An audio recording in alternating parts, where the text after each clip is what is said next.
Tudo bom, pessoal? Estamos de volta aqui no ciclo de debates da OnStage, com colaboração aqui, com parceria do HR Studios e da Olga. Hoje a gente está recebendo aqui o nosso grande amigo, fiz uma brincadeira aqui, nosso grande amigo Rodrigo Rossi, que vai falar sobre o mercado de música, principalmente da área voltada a anime, que é um mercado hoje em dia muito forte no Brasil. E aí ele vai falar um pouco mais dessa experiência que ele conhece. Para quem não sabe, ele fez dublagem, ele também trabalha com dublagem, trabalha com grandes séries, além de cantar na abertura de grandes séries como Dragon Ball e outras afins, Dragon Ball, Cavaleiro do Zodíaco. Ele também trabalha em parte de licenciamento de desenhos japoneses, né, de animes que vêm para o Brasil. Então, todo esse processo desse mercado, ele é uma pessoa que domina muito bem, né? Então, primeiramente, bom te receber aqui, Rossi. Obrigado pelo convite. E começa contando a sua história aí. Tá, então, de tudo aí que você falou, tem um pouquinho de tudo, né? A música tá contida dentro desse universo. É um dos aspectos que permeiam as propriedades, as séries, quando chegam no Brasil, né? Tem a trilha de abertura, a trilha de encerramento em todos os episódios. E ao longo da série as músicas vão girando e tudo mais. Então, em uma série você pode ter múltiplas faixas de abertura e múltiplas faixas de encerramento. E os fãs se habituaram, né, a acompanhar isso. Passou a ser uma parte integrante muito importante. E fã, geralmente, que consome cultura pop, a galera meio que se aproxima muito daquela propriedade favorita. Então o cara quer conhecer tudo, desde dos personagens e do que todo mundo meio que consome, até aquela galera mais assídua que vai buscar quem está na produção, quem é o ator da dublagem que fez essa voz, quem é o cantor que cantou a abertura, quem é, às vezes, a galera do Japão. Tipo, o dublador do Japão que interpretou esse personagem, lá é ao contrário, né? Lá eles gravam as vozes primeiro e aí depois faz a animação, enfim.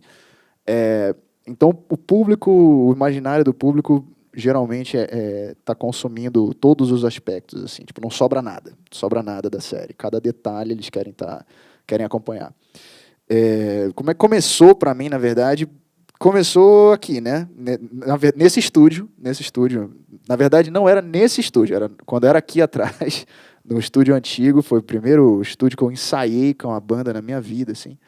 E tem mais de 20 anos agora, isso já.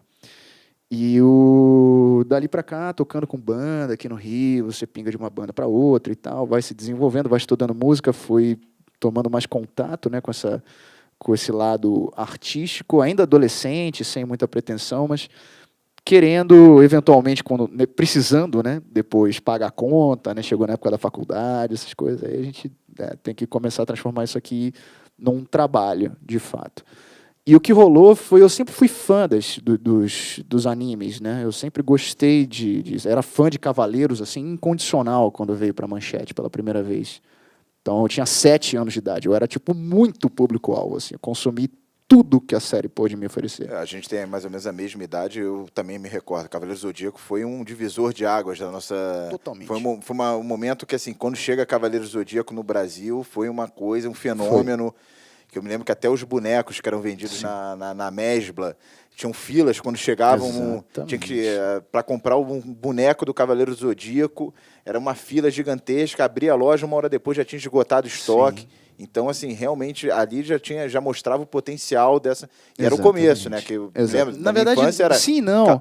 Não era nem ainda Dragon Ball, era o Cavaleiros, aí tinha. Talvez o Cavaleiros meio que desentupiu, assim, veio uma leva na Manchete, mas na verdade a Manchete já trazia numa geração anterior, você teve umas animações, os heróis. Teve o Tokusatsu, né, que são aqueles live actions dos caras, tipo Changeman, Flashman, Jaspion, Jiraiya, esses são os mais famosos, mas aí você vai para os mais do lado B, assim, de Maskman, Lion Man, sabe? Teve uma geração, início dos anos 90, final dos anos 80, que foi muito marcada por esses tokusatsu e uma ou outra animação. A animação em si talvez não fosse tão popular. Cavaleiros, quando chega em 94, chegou no final do ano, foi setembro de 94. Foi explodir pra caramba, assim, o último trimestre, mas tipo, 95 não se falou em outra coisa no Brasil. Onde se olhava era Cavaleiros do Zodíaco. E eu com 7 anos para 8 anos, é só o que eu consumia. O primeiro CD que eu comprei na minha vida foi o CD de Cavaleiros do Zodíaco. Não, como eu falei, eu me lembro, assim, até quando a primeira pessoa apareceu com um boneco do Cavaleiro Zodíaco na escola. A escola parou. Exato. A escola parou. É como, Exato. assim, era como se trouxesse... Ó. Foi um fenômeno cultural, assim, que Absurdo. foi avassalador, né? Absurdo. Ó, bonequinho era a linha de frente, né? Os bonecos que são as action figures, né? Hoje tem os termos assim, não pode mais chamar de boneco. Você teve álbum de figurinha que foi tipo um puta fenômeno. Você teve, sei lá, fantasia de carnaval teve. Sacou? Teve a quantidade de produtos licenciados de Cavaleiros do Zodíaco, desde assim de chiclete que vinha com a figurinha do Cavaleiros, revista de Cavaleiros na banca de jornal, bonequinho do Cavaleiros que era meio alternativo na banca de jornal. Não, é isso que eu ia falar, que tinha um mercado de pirataria e era até engraçado porque surgiu da necessidade do próprio mercado de licenciamento não dar conta. Exato. Porque você não conseguia, e eu me lembro que era...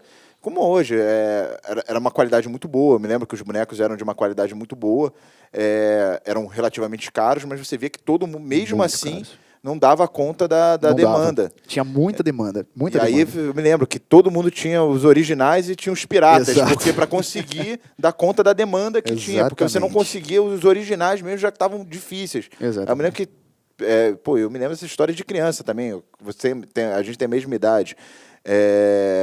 Era assim, às vezes tinha notícia que tinha boneco do Cavaleiro numa tal loja. Isso. Às vezes a pessoa mandava os pais assim, 1, 2 horas para outra região para conseguir comprar um boneco do Cavaleiro Zodíaco. Nossa, cara, você falou, agora eu me lembrei, totalmente gatilho da cabeça, assim. O Via Parque, o shopping Via Parque aqui no Rio, era tipo, sei lá, inauguração do Via Parque, assim, era um negócio que só tinha mato e o shopping no meio. Cara... tinha as lojas do Via Parque, por acaso, eram tipo as últimas a esgotarem, assim, talvez que era, sei lá, relativamente mais longe, não sei porquê.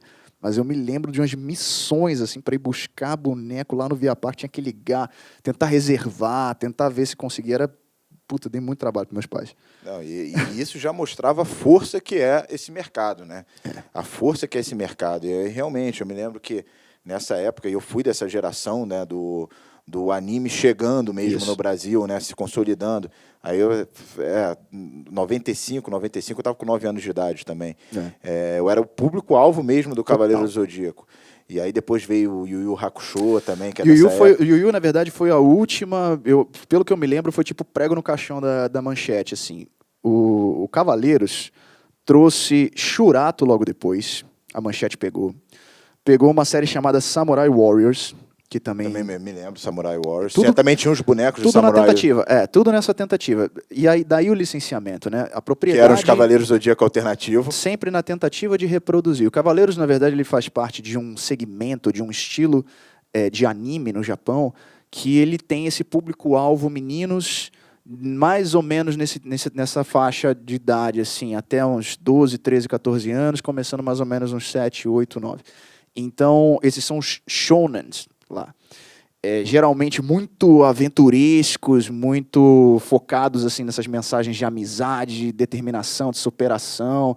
Tem bastante foco em luta, né? Então, geralmente esse grupo de personagens principais, que você tem um que é mais carismático, o outro cara que é mais fechadão, o outro cara que é um pouco mais... Tem o bonitinho, tem o esquentadinho, enfim, você forma meio que esse grupo de personalidade para apresentar. Isso é quase que, naquela época principalmente, era mais formulaico. Hoje em dia foi diversificado um pouquinho mais. E o potencial da propriedade, finalmente, né, na ponta final da produção, ele vai ser avaliado exatamente nisso, o seu potencial de licenciamento. Então, a série rende bastante, mas os produtos da série... Na verdade, quem abriu essa caixa de Pandora foi Star Wars lá na década de 70, né? Mas os produtos da série, na verdade, na parte financeira é onde está o interessante, né? Onde você movimenta os valores maiores ali. Cavaleiros foi perfeito exemplo. Então, depois eles tentaram trazer um monte de coisa para ver o que colava. E teve coisa que funcionou. Yu Yu Hakusho, por exemplo, foi uma série que foi muito bem aceita no Brasil. Não me lembro de ter tanta coisa licenciada assim. Não me lembro do Yu Yu Hakusho também. Assim, que eu me lembro de infância mesmo. Era Cavaleiro, que foi uma explosão mesmo. Foi. Assim, foi uma juventude toda marcada, assim, de meninos de de seus... Fenômeno. De 8, 10, 12 anos que paravam por conta do Cavaleiros. Eu me lembro que o Yu Yu Hakusho também foi uma série muito forte da minha geração. E já pro final teve o Fly, e aí eu pego entrando... O Fly, sim. O Fly foi pro SBT. Que era próprio Dragon Ball, que tem uma semelhança foi na mesma época. Foi bem na mesma época. E aí entra o primeiro Dragon Ball.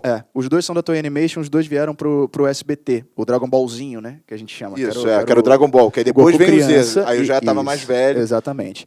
O Dragon Ballzinho veio na década de 90 pro SBT. Também deu bastante certo, passava acho que sábado de manhã e tal.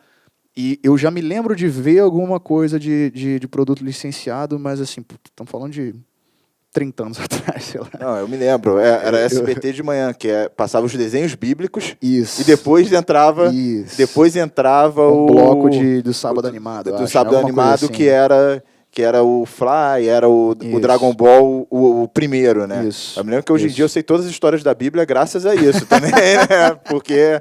Justamente por conta disso, que acordava de manhã e começava com os desenhos bíblicos e depois o Dragon Ball. E também já era um fenômeno, né? Sim, já Dragon Ball já começou a pegar dali, assim. Essa não é a marca mais forte do Dragon Ball. A marca começa a ficar mais forte no Z, né? O Z foi quando o lance explodiu, assim, acho que até no Japão, para ser bem sincero. Mas aqui no Brasil já foi uma introdução. Eu me lembro que a gente, nessa época, a série Z, a gente tinha que buscar numas locadoras de vídeo. Às vezes tinha um VHS perdido em japonês mesmo, assim, tipo, com uns episódios aleatórios do meio da... Tipo, episódio 47 ao 51. Você não entendia nada, não sabia de nada e tal. Mas era o que tinha para assistir, para buscar de conteúdo do Z, até a série chegar no Cartoon Network no início da década de 2000 aí. E aí você vê como sempre teve potencial, mas esse mercado ele começa a desenvolver partido depois de 2000, 2005, porque na época eu me lembro que tinha até no Museu da República, aí começavam a ver as informações, né? Aí começou o Evangelion também, né? E aí era uma coisa também maior, mais violenta, e também era a época que, assim, eu já estava ficando mais velho, eu me lembro que já estava mais interessante. Aí o único lugar que conseguia ver era no Museu da República, que eles montavam umas barraquinhas com animes. Exato. E São Paulo, na verdade, isso era uma coisa que começou a acontecer mais cedo. Aqui no Rio, provavelmente, assim, esses primeiros focos, assim, esses primeiros grupos eu não sei, isso realmente foi uma coisa que eu não fiz pessoalmente, não fiz parte. Assim, eu fui retornar a isso depois com a figura do evento de anime. Mas eu sei que em São Paulo, até por um monte de gente que trabalha com a gente hoje em dia e tal, a galera que fala, eu tava lá, tipo, sabe, o pessoal já mais da antiga, eu tava lá na casa do fulano, quando a gente, o cara tinha voltado do Japão, e tinha, sei lá, na Liberdade, tinha não sei o que e tal, eles contam essas histórias o tempo todo. E a gente aqui teve mais ou menos a nossa versão com esse pessoal do Museu da República, mas que eu me lembro, assim, de vir aqui no Marista, sabe? Evento de anime no Marista, São José, que é uma escola aqui perto, né, aqui na mesma rua do estúdio, que tinha o que se tornou depois um formato do evento, do encontro de fãs. Mas isso aconteceu exatamente porque essa geração foi amadurecendo e começou a querer mais conteúdo, né? Tipo, Cavaleiros acabou, foi todo exibido. Depois teve redublagem, teve tudo. A geração Cartoon Network veio mais ou menos uns 10 anos depois, pouco menos de 10 anos depois. Esse público começou a se renovar, ganhou força, e essa galera queria se juntar. E essas pequenas exibições, assim, tipo, o Marcelo conseguiu uma fita do filme de Evangelion, que era uma coisa que a gente só via nas revistas, só via, sabe? Pô, legal, vamos juntar, então, a galera para ver. Aí juntava no museu, juntava no não sei onde. Começou a ganhar uma proporção enorme. Até que se formou nessa... Nos anos 2000, aí você teve essa ascensão do evento de anime, né? Que as atrações, né? A profissionalização mesmo, né? Porque até então era amador, era grupo, aí você vê que a barraquinha era também era amadora. Organicamente, exatamente. Isso. Aí depois, assim, aí o que era esse início de geração, né? Que é esse boom que a nossa infância de Cavaleiros do Zodíaco chega. E é uma ruptura mesmo, que é o anime, não é mais não é mais o Jaspion, não é mais que começa apesar de que assim, tudo que fazia parte da cultura pop da época, acabou meio que sendo emprestado ou sendo herdado com essa galera, porque... É que as gerações anteriores também pegaram National Kid. Pegaram, mas não teve essa coisa de carregar no peito, entendeu? Tipo, o pessoal geração manchete, né, que a gente brinca, os manchetossauros, né? Você vê esse pessoal depois migrando para, por exemplo, essa cultura do cosplay. Ganhou uma força enorme, né?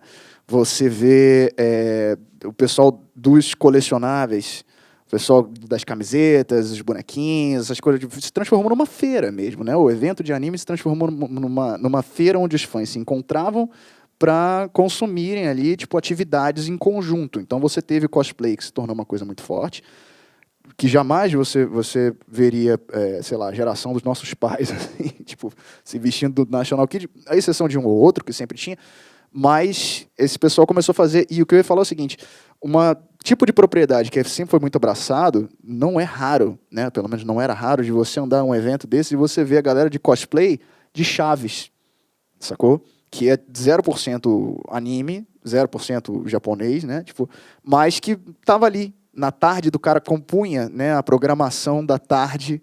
Isso até para o pessoal que está assistindo que não pegou essa geração, né? Porque até as gerações mais novas, a gente pega mais uma... A geração 90 ela é herdada muito da cultura da 80, né? E a geração 2000 já é uma ruptura, que já tem internet, então já é uma nova dinâmica de sociedade. Então, por exemplo, na nossa época de infância, você tinha só TV aberta, TV a cabo não existia. Quando existia era muito caro, era uma coisa raríssima de se ver. Depois ela vai se tornando mais popular e mesmo assim com poucos canais, né? Então você só tinha as opções da TV, você tinha a TV aberta e os desenhos em regra eram sempre os mesmos e ficavam repetindo, reprisando eternamente. Então você passava a sua infância inteira vendo os mesmos desenhos e já pela 20ª, 30ª vez os mesmos episódios. Exatamente, decorava. E aí eu me lembro que justamente isso, quando chega Cavaleiro do Zodíaco, assim, muda a infância de uma geração inteira, porque é uma série que os episódios, que a lógica de temporada, porque a gente não tinha uma ideia de temporada, você não sabia quando começava ou terminava uma temporada, que era sempre desenhos com uma continuidade só, né? Sim. Que cada episódio é isolado, né? Ele tem início, meio, fim. Exato. Você tem uma história que tem uma temporada que vai seguindo, uma temporada longa, enorme. Então, enorme, que você consegue acompanhar todo dia. Então, uma lógica até de novela. Então, é uma lógica de novela que não tinha em desenho nessa época. E com uma linguagem que já para aquela época era moderna, que conversava com aquela geração, que coisa que os outros não conversavam mais. Então, foi um divisor de águas. E realmente, quando chega, é avassalador. A minha geração, a nossa geração, já é um fruto dessa geração de anime. E a partir de 2000, quando você tem internet e tudo mais, que aí o acesso a esse conteúdo fica mais fácil, já foi. Você vê que é uma explosão e ganha uma proporção de profissionalização mesmo que outras áreas você vê que outros desenhos daquela época não conseguiram a força que teve justamente de chegar no momento certo para uma geração certa naquele momento. Então, Cavaleiros, sem dúvida alguma, assim, o Brasil, o mercado de anime deve, você que vive, ao Cavaleiros. 100%. Não, é muito louco isso de você... Eu fui estrear na série... Em 2008 eu fui contratado, produzi em 2009 a minha primeira temporada para Cavaleiros. Nunca imaginei, já acompanhava tipo o Edu e tudo, já tinha visto, né, tudo isso na redublagem do Cartoon. Mas não era uma coisa que passava pela minha cabeça assim, pô, vou fazer parte da produção e tal. Isso foi uma coisa que aconteceu depois, quase que pela oportunidade também, assim. Foi o momento certo de falar, putz, e aí, o que tem aqui para mim, o que eu posso fazer profissionalmente? E calhou de ser tipo, exatamente na mesma época em que eles publicaram uma nota meio que desmentindo um boato de que uma nova temporada dos Cavaleiros, que na verdade era uma nova série, teria sido exibida no Japão com a prévia da dublagem brasileira, incluindo as músicas. Então, quando eu li essa nota, em 2008, o pessoal falou que não, a dublagem não tinha começado, as músicas não tinham sido feitas, eu falei, vai ser agora. E aí eu fui ver, bom, como é que esse negócio chega aqui? Quem... Tem um distribuidor, tem um estúdio de dublagem, tem aqui uma comunidade do fã-clube, com meio que o pessoal que encabeça esse fã-clube e tal, que tem voz ativa nessa produção, na localização da série. Fui escalonando, assim, com quem eu posso falar. Falei com quem precisava nessa produção lá, o pessoal da distribuição. os licenciadores, na verdade, os licenciandos aqui do Brasil, né, o pessoal que estava distribuindo os DVDs, vamos, era Flash Star na época, queria fazer um teste. Eu sou cantor, eu sou aqui do Rio de Janeiro, eu queria fazer um teste, se eu puder, tipo, mostrar o material e tal, e, enfim, vamos lá. E rolou. Tipo, falou, legal, aprovado, vamos fazer. Essa primeira série dos Cavaleiros foi um negócio assim de explodir totalmente a minha. Eu não estou acreditando que eu estou fazendo parte de um negócio que eu acompanhei minha infância inteira, sabe? Tipo, eu comprei todos os bonecos e eu comprava tudo que eu conseguia. Revista Herói, que publicava na época, né? Cara, eu não perdia uma edição da Revista Herói. Era Cavaleiros na capa durante não sei quantas edições. Eu olhava, tinha Cavaleiros do Zodíaco que eu queria. Então, tipo, tantos anos depois, né? 15 anos depois, sei lá.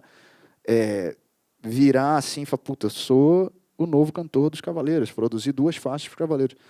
A coisa foi se desenvolvendo para mim assim dessa forma natural, sabe? Uma coisa foi levando a outra. E sim, nesse momento já existia a figura do evento de anime, tudo que isso representava, do que a gente foi experimentar depois nessa década de 2010, aí, nessa década passada, que foi assim, cada vez maior, né? O Anime Friends enorme, o Sana em Fortaleza enorme, o Anime Recife enorme, em Recife, logicamente, o Anime Extreme em Porto Alegre enorme, você tem o de Manaus, que a Coca-Cola é patrocinadora, a Coca-Cola Anime Jungle. Então, assim, no Brasil inteiro, essa cultura começou a se firmar e esse público cada vez mais numeroso, cada vez mais ávido para consumir, cada vez tendo acesso a mais informação por causa da internet. Você tem sempre os fenômenos de geração, né? Logo depois do Dragon Ball, nesse início de década aí de 2010 e tal, você tem a geração que pirou em Naruto. Naruto foi o título, sabe? Foi o título. E todo mundo nessa época assim, ia buscar na internet, todo mundo estava lendo mangá, todo mundo estava acompanhando os episódios, aí a série chegou no Brasil, todo mundo pirou, porque o SBT exibiu, todo mundo começou a consumir as coisinhas de Naruto, os negocinhos sabe, dos ninjas e tal. Cara, virou o novo Dragon Ball, o novo Cavaleiros. O Dragon Ball nunca perdeu a força, mas assim, o novo Cavaleiros da geração. Então a gente meio que sempre vai experimentando essa mudança assim, de público para público. E, enfim, né? E aí foi acontecendo, né, naturalmente. E assim, a sua história, você começa, antes de entrar, você começa como vocalista de banda de metal. E aí, num dado momento, você vai para esse público. Que aí, como foi dito, você canta na abertura, por exemplo, do Cavaleiro Zodíaco, do Dragon Ball. Então, como foi isso? Começando foi bem a sua isso história. aí. Assim, como a história de todo mundo começa aqui no HR, né? Começou no HR. Que todo mundo, o HR se tornou, hoje em dia, quase cara. o HR tem ainda o fundo do garage, tem a placa do Canecão, está se tornando um grande museu do rock Rio de Janeiro. E aí o que acontece? Você começa com a banda de metal e aí você vai para esse lado também. A gente é dessa geração.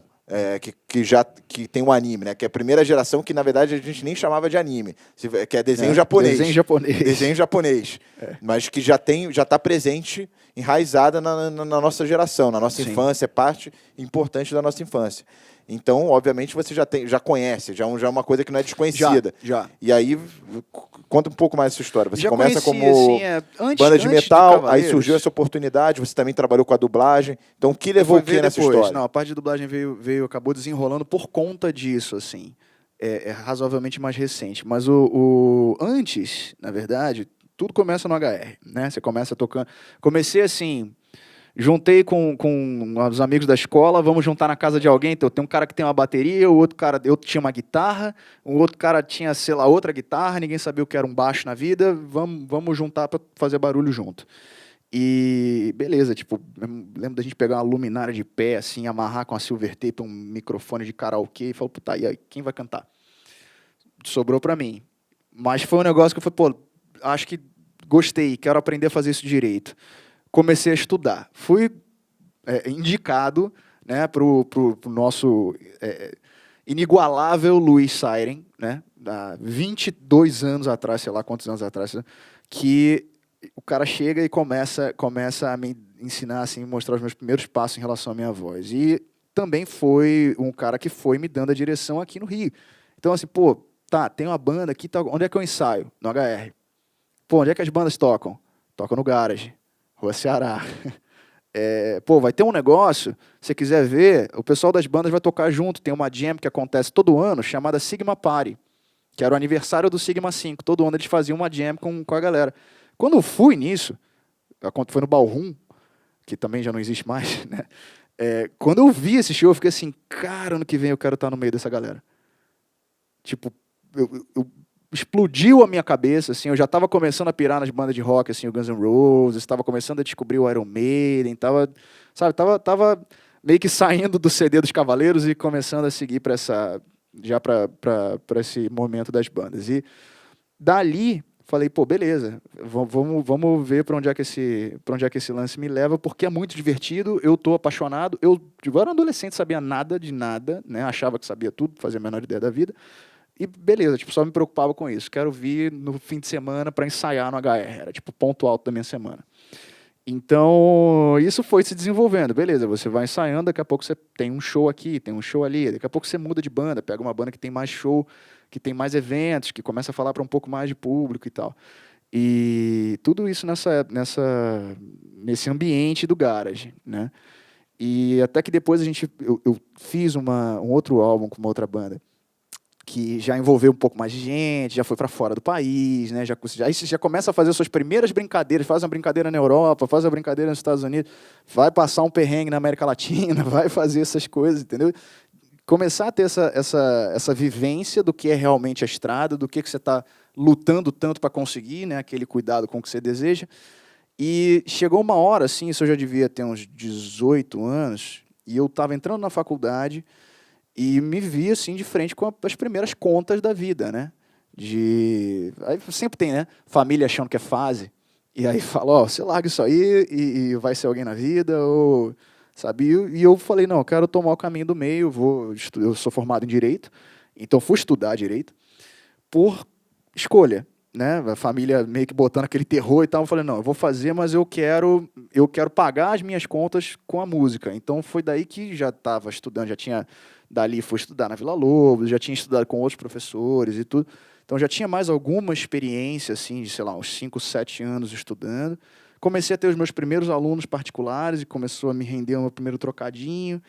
Já olhava para o pessoal falando, pessoal, então, não dá para a gente ficar mais brincando tanto de banda, né? Brincando de ter banda. Tá na hora da gente fazer alguma coisa que, né, precisa ter algum retorno, né, para a gente poder fazer, poder todo mundo viver disso, né, e fazer isso dignamente, continuar, senão vira um esporte caro, né, vira sei lá, tipo, um negócio que você só gasta dinheiro para se divertir. E dali que eu comecei a ver, assim, cara, é bem difícil esse caminho que eu tô tomando, isso aqui vai levar mais tempo, eu preciso de alguma coisa, alguma oportunidade, alguma coisa que faça parte de mim. Isso sempre foi muito importante. Eu sempre tive um problema, entre aspas, assim, de me sentir desconfortável com o que eu estou fazendo, sabe? Eu preciso estar curtindo. E nessa época tiveram algumas outras oportunidades de entrar em mercados até maiores e tudo, mas que eu falei, não vou me sentir à vontade. Bem coisa de adolescente, de não entender, de repente, uma oportunidade, enfim, ou não saber explorar ela de outra forma. Só que uma das coisas que aconteceu foi exatamente isso, o Cavaleiros apareceu. Então eu falei, puta, isso eu sei que eu consigo fazer, eu tenho certeza que eu consigo fazer com verdade, sabe? Passando o que essas músicas precisam que eu passe, porque isso tudo está muito dentro de mim, porque a gente viveu isso nos anos 80. Então eu conheço essas histórias, eu conheço esses personagens. E eu sou fã, como os fãs que vão consumir isso. Então eu acho que eu enxergo o caminho aqui. Quero tentar. O Cavaleiro, o Lost Canvas, né, foi essa série que aconteceu, a tela perdida, né, o quadro perdido, que é uma série que se passa 230 e tantos anos antes. Tá no Netflix. Tá no Netflix. Passa 230 e tantos anos antes da série clássica, né? Então não é o Seiya, não é o Cavaleiro de Pegasus, não é o Seiya, é o Tenma, né? Aí eu não sei como é que as meninas vão fazer para traduzir o Tenma de Pegasus. Ela é soleta. Então, são outros personagens, é tipo o avô do Seiya, né? O tataravô do Seiya. E tudo isso para explicar, para dar sentido naquela história posterior. Outra outra estética de animação, outro clima de série, uma série que infelizmente não teve continuidade, tiveram poucos episódios, mas assim, um recomeço da franquia em vários sentidos. Então eu cheguei meio que na hora certa, sabe? Eu cheguei no momento em que a série toda estava se reciclando. Me botou no radar, me botou no mapa. Não é uma série da Toei Animation. A Toei Animation é o estúdio de animação que produz Cavaleiros e Dragon Ball e o Fly e várias outras séries. É um dos maiores do Japão, especialmente nessa época. E logo depois, isso me botou no radar da Toei Animation. E a gente entrou em contato, né? Falou, bom, nosso próximo lançamento para o Brasil no mundo, na verdade, já estava acontecendo, mas o próximo que vai chegar ao Brasil é uma versão reduzida, uma versão editada, remasterizada, com a imagem toda tratada novamente e tal, do Dragon Ball Z, que vai ganhar o novo título, Dragon Ball Kai. O Z são 300 e tantos episódios, o Dragon Ball Kai tem uma primeira temporada de 100 episódios. E estava indo até a saga do Cell, né, do Android Cell. E depois o Dragon Ball Kai até teve continuação, mas bastante tempo depois. E, enfim, foi 2010 ali mais ou menos, eu fiz os testes novamente, fiz as demos. Em cima, eu lembro de pegar assim, os instrumentais pela internet para esse teste, né, que eles soltam no Japão sempre, né? As músicas são lançadas num CDzinho com, sei lá, 4 faixas e tal. 2 músicas, sempre com as versões em karaokê, que no Japão é muito forte, né? O pessoal cantar as músicas de anime também. E o karaokê em si também é muito forte. E aí, os backing vocals todos em japonês. Tudo em japonês. Então, cantando tudo em português e no fundo, Dokan, Dokan, Tsuiteru, Dokan, Dokan, um negócio tudo desencontrado. Falei, bom, pro teste, eu preciso que a empresa me escute como eu soaria nessas músicas. Então, vamos lá, fiz. Eles tomaram a decisão de divulgar esse teste. Pra, tipo, vamos ver, né? Vamos testar o cara de verdade. E aí, graças a Deus, o público recebeu bem. E aí a gente já ficou acertado para quando a produção da dublagem começasse, tipo, eu receber essas músicas aqui. Aí, daí, cara, a série foi, no primeiro momento, pro Cartoon Network, que já foi uma exposição bem maior, porque o Lost Canvas ele foi distribuído no Brasil só em DVD. Então você o cara tem que querer comprar aquele DVD e tal, tipo, sempre tem a internet, né? Mas, enfim, não foi uma série que teve uma circulação tão ampla quanto você tá na TV o tempo todo. E logo depois a Band pegou. Então tava 2 vezes por dia no Cartoon Network e tava pelo menos uma vez todo dia na Band. Não me lembro se tinha uma reprise, não, mas isso me colocou muito, muito mais em evidência nesse momento. E aí, pronto, minha agenda nesses eventos, que aí, nessa época, os eventos eram assim, ó, era todo fim de semana eu tinha uns 2 ou 3 eventos rodando o Brasil, sabe? Rodando o Brasil. Chegou um ponto que eu não conseguia mais administrar sozinho, precisei procurar ajuda, né? Precisei procurar um empresário. Falar, cara, pelo amor de Deus, me ajuda a gerenciar isso, porque chegou num ponto do insustentável de eu não, sabe, não saber para onde é que eu vou amanhã, sabe? Então, enfim. Dali, cara, de produção do Dragon Ball, a minha proximidade com a Toei aumentou. Eu fui ao escritório de Los Angeles, né? Acho que isso devia ser 2012, e eles tinham um plano para os próximos anos para trazer algumas das séries, que eram séries novas, mas marcas já antigas, né? Então, Cavaleiros tinha essa temporada chamada Cavaleiros do Zodíaco Ômega, que era o contrário do Lost Canvas, era a geração posterior à do Seiya, né? O novo Cavaleiro de Pégaso, depois do Seiya. O Seiya é o novo Cavaleiro de Sagitário, e aí você tem a geração dos novos Cavaleiros de Bronze e tudo. Foi um lançamento de Cavaleiros. O Dragon Ball ainda estava muito cedo para ter o Dragon Ball Super. O Super é bem mais recente, mas nessa época Cavaleiros estava chegando com Ômega. Eu me lembro de eles tentarem trazer Sailor Moon também, que é outro título da geração Manchete, que foi muito forte entre as meninas, né? Me lembro de uma série que o SBT exibiu em 2007, chamada One Piece, que acabou de reestrear na Netflix também, depois desse tempo todo. Veio uma temporada só para cá, e eles tinham planos já nessa época.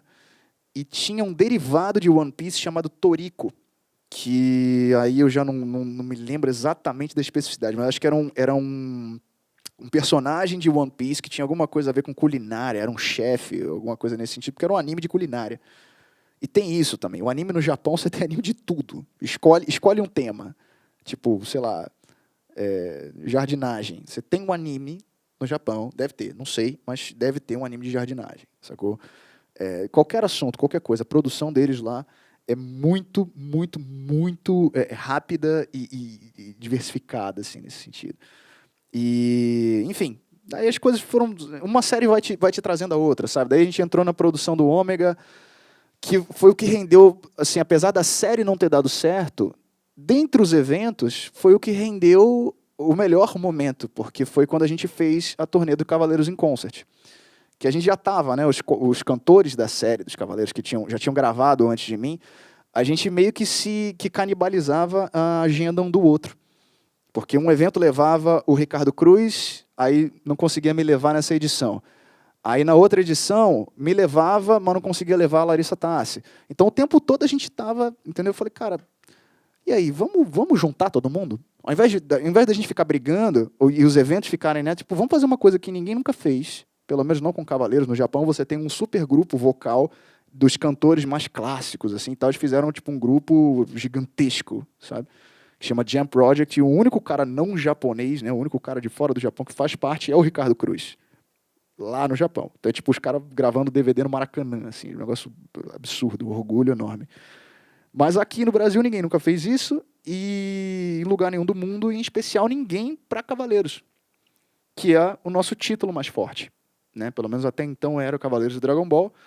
A gente tem os cantores que são ativos nesses eventos, são os cantores de Cavaleiros, então tem tudo a ver. Isso já devia ser 2013, vai. E a série ia fazer 20 anos, né? Foi, tipo, muito momentos. Eu nem tinha me dado conta disso, sabe? A gente teve um evento muito doido em Natal, que comprou meu barulho total, assim. Chama Yu-Gi-Oh! Fest, o evento. Eu falei, olha, cara, se vocês forem loucos o suficiente, vocês levam os 4 cantores individualmente. A gente prepara a parada aqui. A gente prepara um show só, com todas as músicas que a gente gravou. De repente, alguma coisa nova e tal. A gente já estava localizando, já estava gravando o Ômega. Então, na dublagem, eu também já tinha articulado de falar, cara, vamos fazer uma música com todo mundo? Porque a segunda abertura era um grupo vocal japonês, tipo uma boy band, assim, com 5 cantores. Eu falei, é agora. Vamos juntar todo mundo. Deu certo, beleza. O evento, que falta botar a gente no palco, os caras foram, meteram louco, falaram, vamos fazer. Beleza, levaram a gente.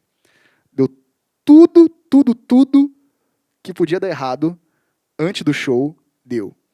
A Larissa quase não embarca. Primeira coisa, né? Eu tive que falar com todo mundo individualmente. Então fui até o Edu, conversamos e tal. Fui até o Ricardo. O Ricardo tinha um empresário na época, que era o produtor do Anime Friends.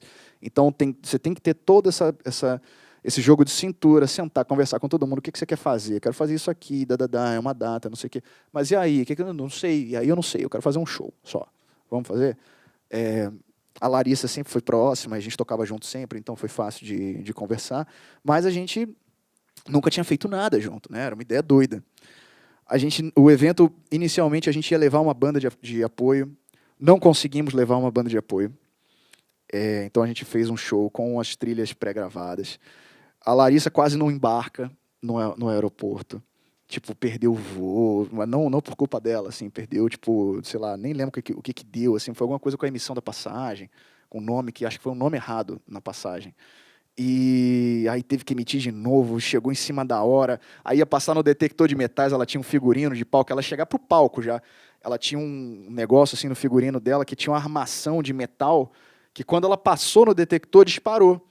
Aí a segurança do aeroporto chamou ela do lado e falou, não, peraí, o que você tá levando aí, né? Para desarmar aquele negócio, para ela tirar um negócio complicadíssimo, sabe? Ela só conseguia com ajuda, ela estava viajando sozinha, aí mó desespero, quase que não consegue, que não sei o que chega. Enfim, Brasil disputando a final da Copa das Confederações no mesmo horário do show.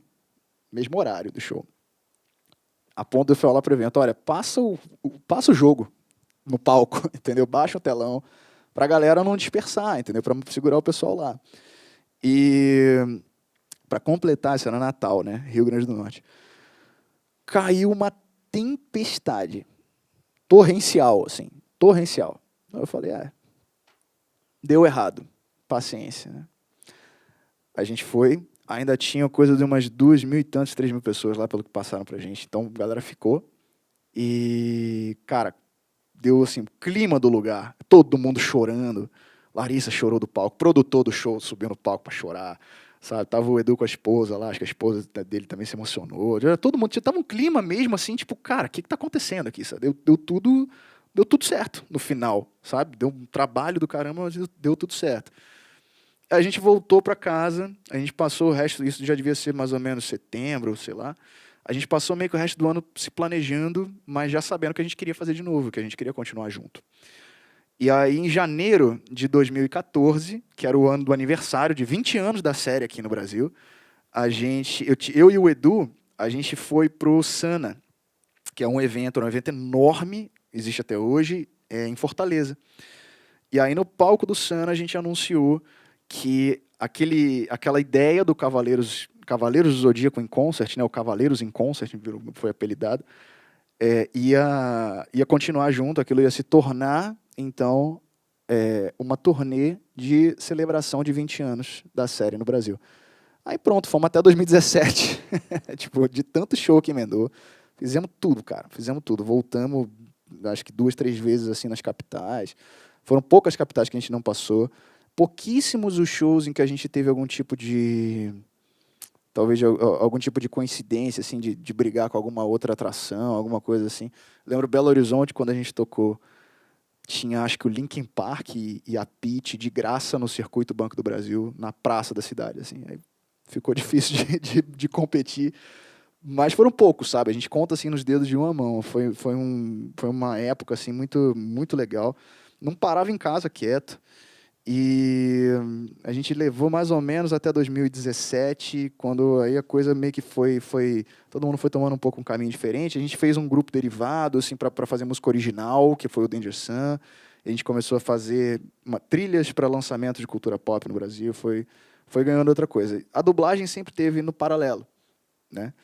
Mas chegou um dado momento em que a coordenação do processo precisou, tipo, se tornou mais interessante para mim, ao invés de ficar fazendo só a parte musical. Entendeu?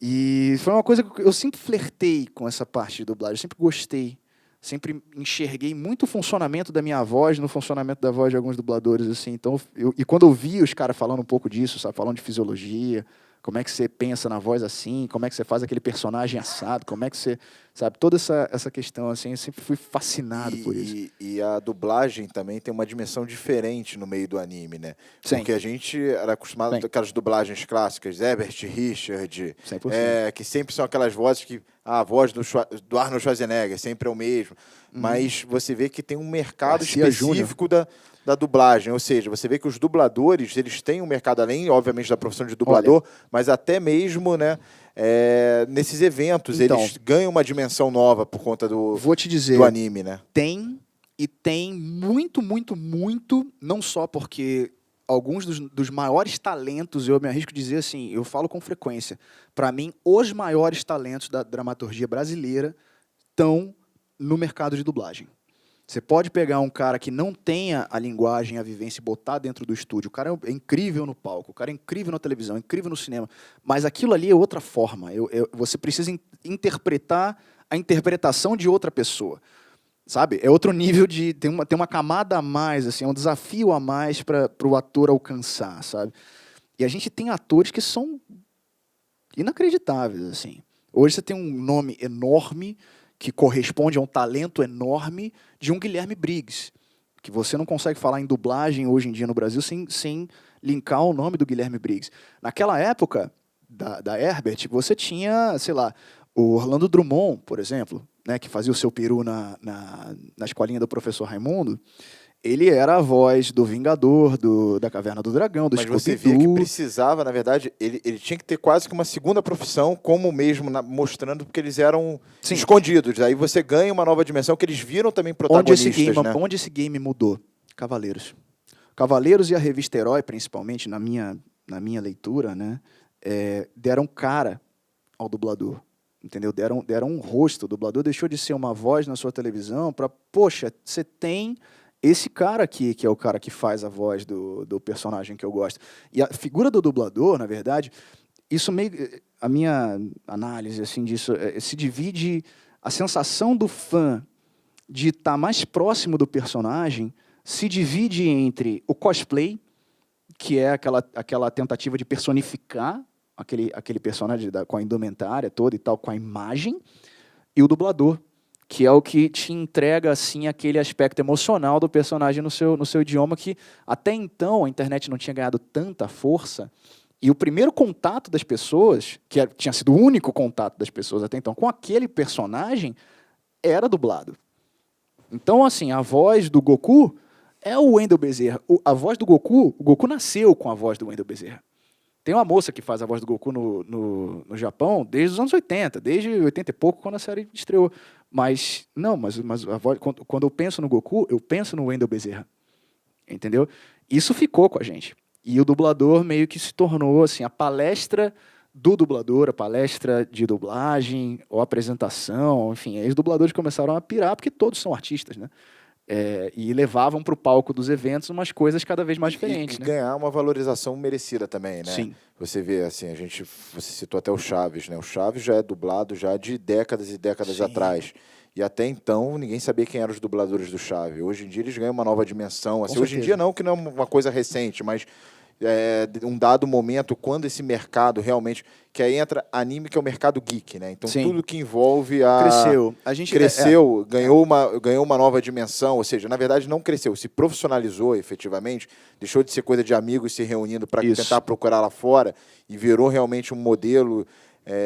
de negócio, modelo de exposição. Você tem uma Comic Con, hoje em dia você tem todos esses outros. Você vê que você ressignifica e valoriza mesmo esse profissional, que é a assinatura nacional daquele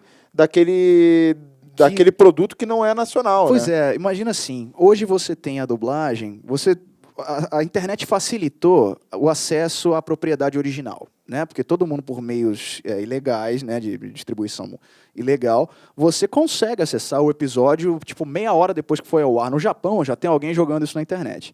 Então você consegue acompanhar a série no mesmo ritmo do Japão. Esse público que é ávido por consumir, ele vai querer consumir aquilo ali o mais rápido possível, entendeu? Então, poxa, eu vou assistir ali assim que saiu. Só que ele está consumindo em japonês, muitas vezes com a legenda feita, né, de forma meio mais ou menos e tal, mas é o mais rápido. Então, beleza, é isso que ele tem. Antes disso, o dublador, a versão dublada era o que ele tinha acesso e era a propriedade, né, na cabeça dele, no nosso imaginário. Assistir Cavaleiros do Zodíaco em japonês era um negócio alienígena. Entendeu? A experiência é diferente, né? A experiência completa consiste de você escutar em português, né, dublado com a voz específica. Você vê, muda a geração, essa percepção muda também. Essa percepção vai mudar do tipo, mas por que estão dublando? Pô, muito melhor em japonês. Então, fica, na verdade, o que você se conecta primeiro, entendeu? Fica aquele com o qual você cria esse elo, esse personagem que você cria esse elo. E a dublagem começa a brigar um pouco mais, né, de igual para igual, com o conteúdo original. Então, você sempre vai ter, exemplo, né, eu estou aqui, prova viva, o cara que prefere consumir o conteúdo dublado. E a importância social da dublagem é muito maior do que esse pessoal que condena pensa ou sequer contempla, porque a gente vive num país em que muita gente não consegue ter acesso a nada se não tiver a linguagem certa, entendeu? O seu produto pode não alcançar o público que ele poderia, né? Se você não localizar, se você não dublar o game que vem em inglês e o cara não consegue jogar porque ele precisa acompanhar aquela história para tomar as decisões do game, para fazer, ele não consegue entender. Então, você precisa localizar aquilo. Isso foi uma das coisas que eu observei, sabe, de clientes em dublagem, assim, você ter um aumento de consumo de 60% da propriedade no Brasil depois de ela ser localizada de um game, entendeu? Não, e você vê a importância disso, né? A gente até conversando aqui com as nossas amigas, né, intérpretes de Libras, ela falando que são aproximadamente quase 10 milhões de pessoas que têm problemas auditivos. Então, Exato. que elas não estão inseridas numa experiência. E quando você cria essa Paralelo acessibilidade, que é tipo essa... Eu acho que tá aqui, né? Que é essa telinha que fica realmente... Você traz um conteúdo para uma Sim. pessoa que não teria acesso. Sim. E 10 milhões. E você... 10 milhões é mais do que a população, por exemplo, de uma Noruega. Com certeza. Então, isso é só no Brasil.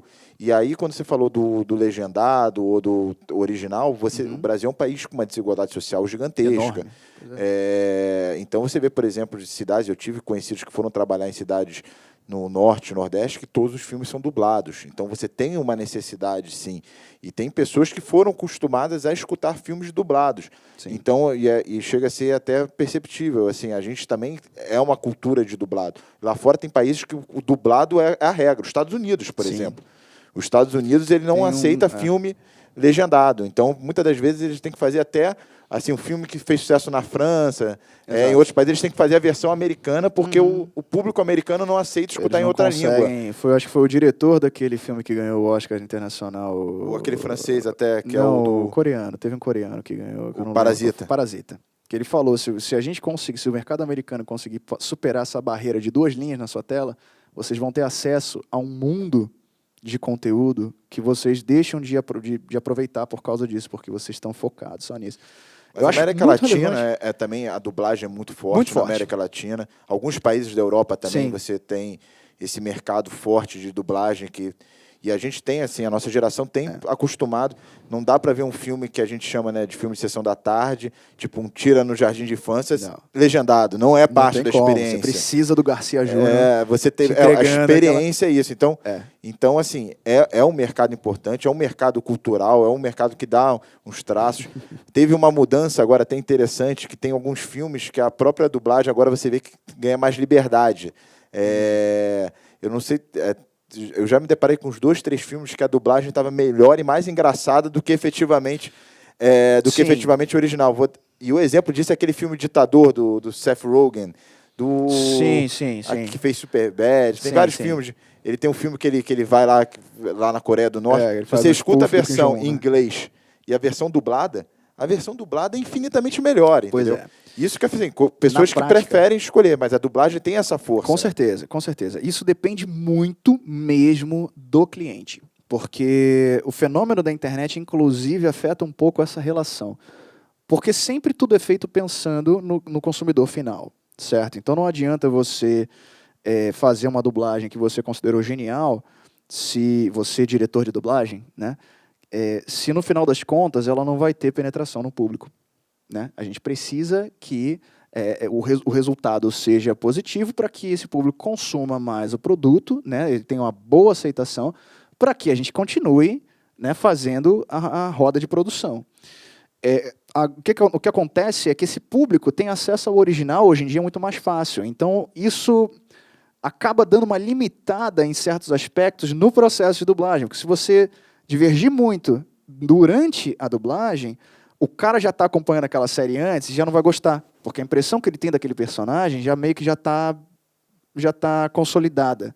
Ao invés de ser uma propriedade que, por exemplo, vai estrear no Japão essa semana, mas você vai poder assistir ao mesmo tempo que a gente já começou a dublar, o que a gente chama de simuldub, né? A gente lança ao mesmo tempo e a dublagem está disponível. A sua percepção daquela propriedade ainda está plástica, entendeu? Então você consegue, tudo bem, tipo, esse é o personagem que estão me apresentando. Você tem exemplos assim de coisas que foram feitas na dublagem que foram geniais. Você fala de Herbert, por exemplo, de uma época que esquece a internet, né? E o diretor de dublagem tinha muito mais liberdade. Você vai escutar, por exemplo, falamos de Drummond. Você escuta o Scooby-Doo original e escuta o Scooby-Doo do Drummond, é completamente outra coisa. São quase personagens diferentes. Completamente outra coisa. Então você tem um ator com um trabalho de criação mais... Não que não tenha hoje em dia, tem. Mas certos clientes acabam dando uma podada nisso, entendeu? Às vezes volta, isso vai do texto... vale para o texto também, o tradutor às vezes precisa manter, tipo, Game of Thrones, né? Teve muito isso. A Dilma Machado, que foi uma mestra minha, enquanto eu comecei, também eu tive esse momento, né, de ir para a parte de produção de dublagem como tradutor. E a Dilma Machado foi minha professora na PUC, numa cadeira de tradução para dublagem. que não é a mesma coisa. Tipo, eu sempre falei inglês desde que nasci, mas tudo bem, falar o idioma é uma coisa, você preparar o texto para a dublagem é completamente outra. Você precisa estar presente no processo, precisa ter, né, cuidado com como os atores vão precisar daquilo ali disposto e tudo mais, e bilabial e tudo. Tem vários pequenos cuidados que você precisa ter. E Game of Thrones, nessa mesma época, estava chegando com a primeira temporada e você tinha já uma comunidade que já estava consumindo os livros há muito tempo. Então, certos termos, quando foram para a dublagem, precisaram respeitar o que foi feito na tradução dos livros. Eu me lembro de ter tido alguma confusão nesse sentido, que eu não tenho... Eu acho que foi com A Mão do Rei. A Mão do Rei, eu não me lembro se quando estavam dublando, acho que na MG aqui, eu não tenho certeza, o estúdio do Rio, se eles traduziram como Conselheiro do Rei. E foi para dublagem, assim, acho, não sei, juro que não sei, tem muito tempo já. E aí ferrou, porque depois você tem o Conselho do Rei. E aí, como é que faz isso? Entendeu? Tipo, fica confuso. Nos livros eles já tinham resolvido isso e tal. Então, é meio que um guia para você já formar um glossário, a propriedade já existir localizada no Brasil, e, obviamente, ter especificidade lá fora, mas também serve como esse limitador. Vai ser cada vez mais difícil se você tiver uma propriedade que se popularize, como, vamos supor, pensa num Freakazoid. Lembra do Freakazoid? Freakazoid, você tem um Guilherme Briggs garoto, Guilherme Briggs moleque, pirando dentro do estúdio. Pirando, sabe? Tipo, que vinha na cabeça do cara, o cara mete... Ih, o cara é um puta gênio, né? Tipo, ferrou, emplacou o personagem. Cada hora, tipo, é um personagem que mudava. Você não tem a voz do Freakazoid, você tem, tipo, 1000 vozes do Freakazoid, sacou? E um Briggs que tá ali, tipo... se fosse hoje em dia e o Freakazoid se popularizasse com as vozes americanas, né, do ator nos Estados Unidos, talvez a gente perdesse a oportunidade de ver um gênio criando um personagem que foi abrasileirado nesse sentido, e muito bem abrasileirado, diga-se de passagem. Então, tem esses dois lados da moeda, entendeu? Tipo, a internet meio que facilita por um lado, mas pode ser que dê uma... Salvo se o cliente fale, ó, pira aí. Faz o que você quiser, sabe? Tipo o Adult Swim. Era um quadro do Cartoon Network de madrugada. Pira aí, faz o que vocês quiserem. Vai. Sacou? E beleza, aí você vai... Tinha... O pessoal da Delarte aqui fazia menção a, sabe? Sei lá, Mercadão de Madureira. Botava... De vez em quando dá pra você botar um negocinho ou outro, assim, se não for uma coisa muito agressiva. Mas isso aí era tipo carta branca. Cheio de palavrão, cheio de... Faz aí o que vocês quiserem. Entendeu? Você acaba gerando um produto final... extremamente interessante. A famosa Feira da Fruta, né? Exatamente. A Feira da Fruta foi... Eu lembrei desse filme porque realmente foi uma dublagem Feira da Fruta. Porque eu me lembro que, assim, eu tinha visto o filme e achei engraçado. Aí alguém chegou pra mim e falou, não, cara, você tem que ver o dublado. Aí é aquela coisa, pô, mas ver o filme dublado... Cara, eu me lembro que assim, incrível. O filme ele é quase como se fosse um outro filme e é muito mais engraçado do que o original. 100%. E aí, assim, é realmente uma dublagem quase Feira da Fruta, né? Assim, quase Eu não vou falar o Teleclass, porque o Teleclass ele tinha... Era intencional. Era intencional ser tosco. Não, ali ele foi. vai seguir o roteiro, ele segue a história toda certinha, mas você vê que, assim, a dimensão, as piadas, e as piadas já... Principalmente quando você lida com piada, você lida com termos locais, você tem que saber adaptar para a realidade. Sim. Então você vê que é uma coisa que uma piada faz muito sentido para a gente no Brasil e é muito engraçada sendo uma piada brasileira, né? A gente tem agora as propriedades da Artworks e tem, cara, um sócio que é quem tá conduzindo e supervisionando a dublagem dentro do estúdio, inclusive, que é um cara que tem essa visão pra caramba, o William. A série que está no ar agora é Card Captor Sakura, né? A gente, na Loading, começou a exibir agora em dezembro, uma série que já veio pra cá, mas ela veio sem uns conteúdos de final de episódio. Que tem um dos personagens, que é um bichinho, quase que um bichinho de pelúcia dela, assim, que na verdade é o Cérbero, mas que dentro de um desenho de garotas mágicas ele é um bichinho fofinho. Ele faz sempre no final do episódio a análise do figurino dela, ou alguma coisa parecida. Ele tem lá os comentários dele, assim. E tem as especificidades, são umas pílulazinhas, sabe, de 30 segundos, 1 minuto, alguma coisa assim.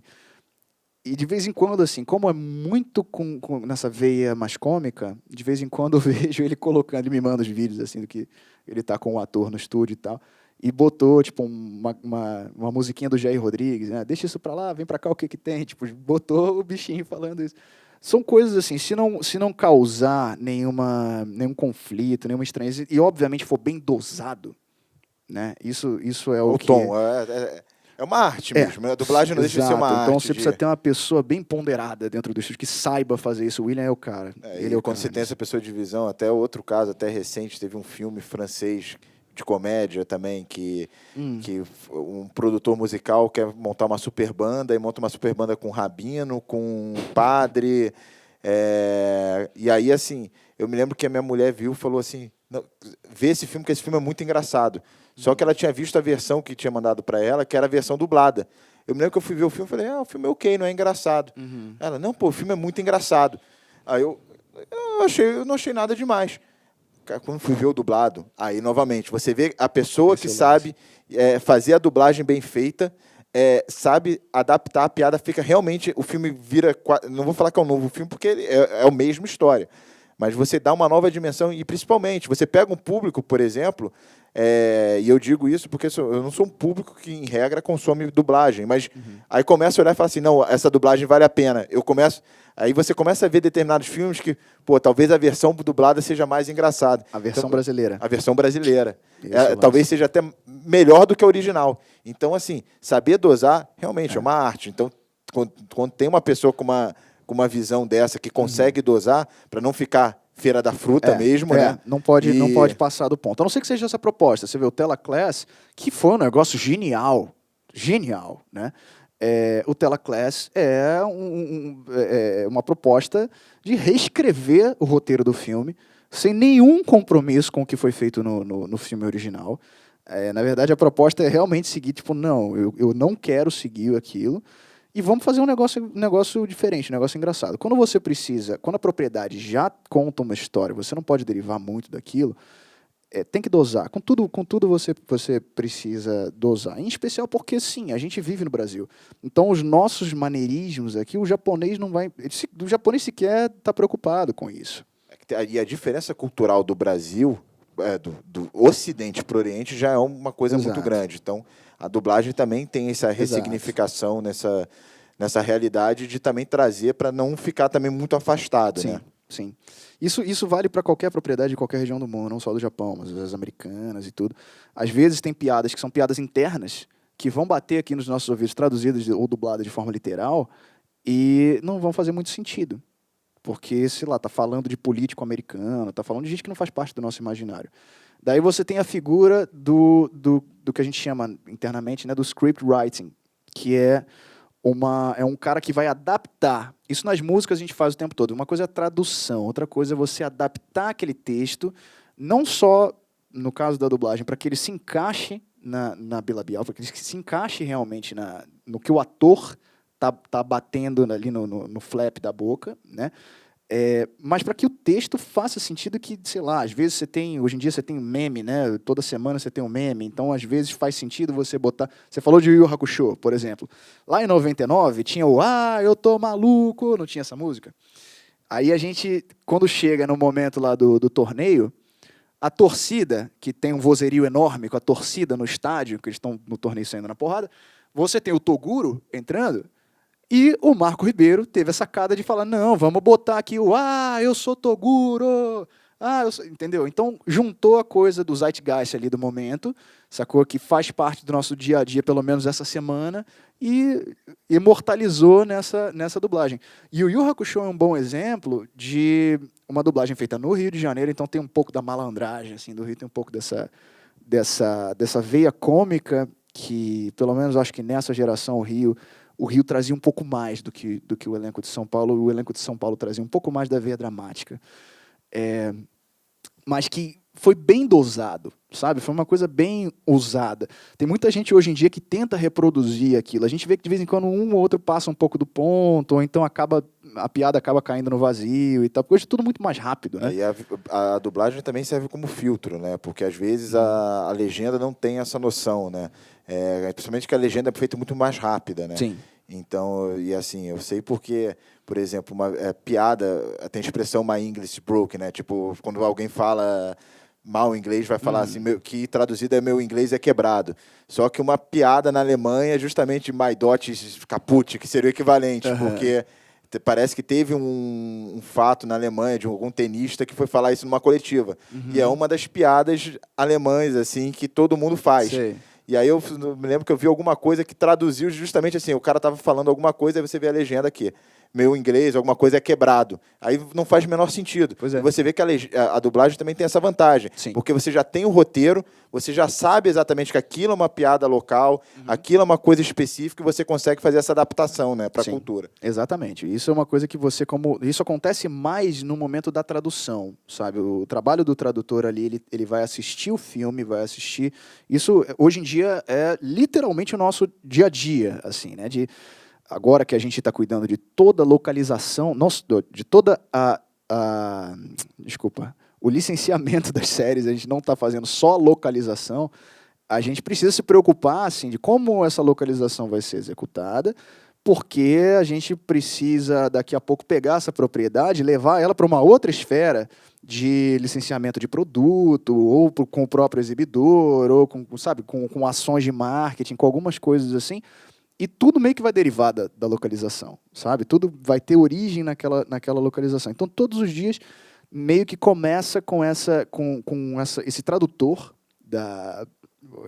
porque a gente está dublando agora, né? A gente tem o Fairy Tail agora que está em produção, que é uma série enorme, são 328 episódios, e muitos personagens, muitos atores, muito tudo.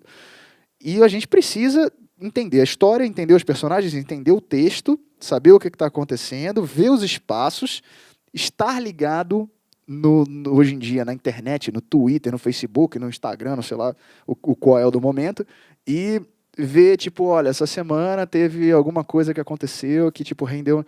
Cabe fazer isso? Ou não, aqui não, melhor não, sabe? Tipo, isso meio que começa com o tradutor / scriptwriter, né, que é o adaptador. E aí, beleza, aí você vai passar pelo crivo do diretor de dublagem até finalmente isso ir para master da localização. E você falou exatamente que assim, você vai para dublagem, agora você vai para licenciamento de série. E aí, Sim. como funciona essa parte também de licenciamento das séries? 2020 foi um ano esquisito, né? Foi um ano que a gente participou, na verdade, de uma concorrência que nos gerou uma parceria enorme, né, com a Artworks Entertainment do México. E foi uma empresa que não conseguia atuar no Brasil por desconhecimento do mercado, né, desconhecimento do território. E tudo deu certo, né? Você vê que a gente fala muito disso, né? Tipo, sozinho ninguém consegue nada. Então, a gente se juntou e passamos 2020 todo nesse imbróglio gigante, né, do ano que nada aconteceu. Pelo menos o planejamento e pré-produção de muita coisa a gente conseguiu adiantar. Por conta da pandemia, a gente não andou para frente com Fairy Tail, que foi, acho que nesse momento, o nosso projeto mais importante, pelo menos por enquanto, em dublagem. Porque agora a dublagem é algo que faz parte. O licenciamento, ele vai abranger literalmente tudo. A gente responde diretamente ao estúdio do Japão, e a gente vai basicamente assumir a tutela da propriedade nos territórios, na América Latina. Aliás, já estamos. Passamos 2020, entramos em 2021, já com as propriedades indo ao ar. Então, é algo muito mais abrangente do que eu imaginava, é muito maior do que eu imaginava. Em especial para você ter, como qualquer operação nasce pequena, né? Então a gente passou 2020 assim, nunca trabalhei tanto, mesmo, sabe? Nunca dormi tão pouco, mas valeu a pena bastante, porque eu não só aprendi muita coisa nessa preparação agora para a execução desses trabalhos, assim, e logicamente aí falando lá de trás, assim, tudo que a minha escolha de cursar a universidade de Direito, essa minha proximidade com o design de contratos e tudo mais, isso sempre foi algo que me serviu, sabe? Não me arrependo nem um pouco. E agora mais do que nunca.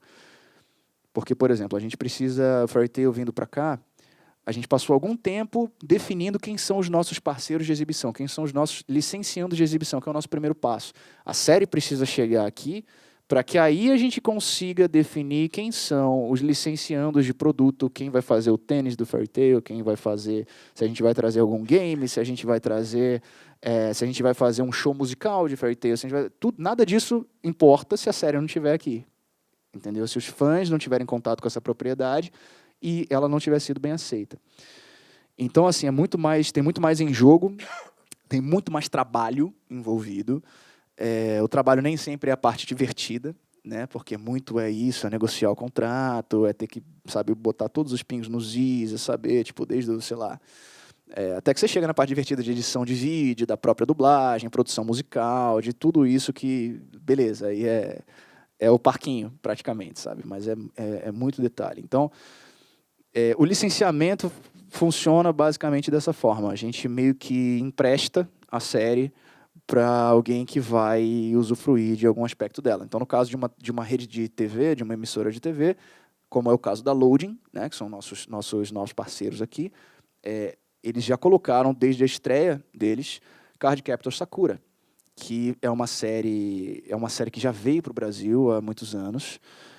O público-alvo é um público feminino, mas que, por conta disso, também tem meio que dentro de um nicho próprio, tem um fator meio Cavaleiros pra gente, sabe? De um pessoal que cresceu vendo e agora tá acompanhando novamente a série. Sailor Moon também, né? Mais ou menos Sailor Moon, assim. Meio que é um produto que compete um pouco, outro estúdio, outra coisa. Mas é meio que nessa pegada, sabe? E, cara, Sakura tá indo super bem na Loading. A gente tem possibilidades, assim, como eu digo, de uma continuação de Sakura, né? Tem uma temporada que foi feita mais recentemente, 2018, no Japão, que a gente ainda não começou a trabalhar, mas está nos planos para esse ano.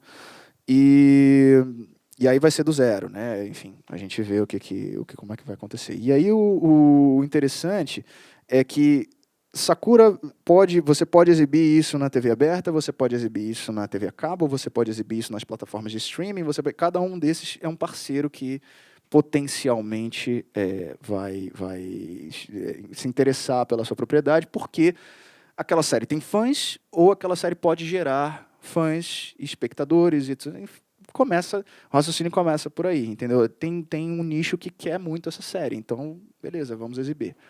Feito isso, você tem empresas que são enormes aqui no Brasil porque os fãs as fazem enormes. Vou usar o caso da Piticas.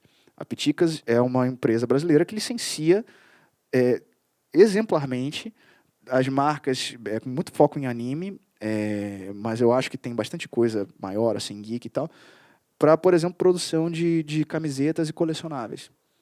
Entendeu? Então o foco vai ser, logicamente, nas propriedades que são populares e que tem potencial aqui de venda, que os fãs estão pedindo. Puxa, eu queria ter uma camiseta de Sakura.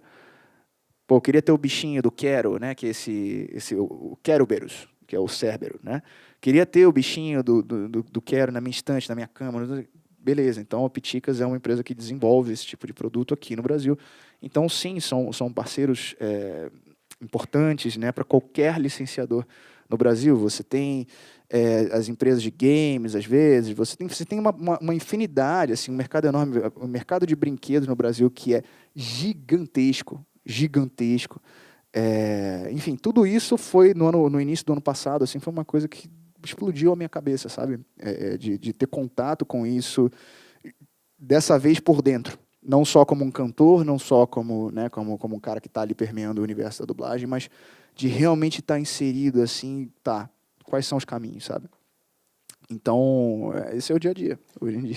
E assim, o mercado de anime é forte, você vê que ele sempre vai conseguindo se adaptar às novas realidades. Sim. Eu agora, por exemplo, só vejo a própria Netflix investindo em live action dos animes. Exato. E até engraçado. Nem todos dão certo, né? Não, nem todos dão certo, mas você tem esse movimento, né? Sim. Você, que foi...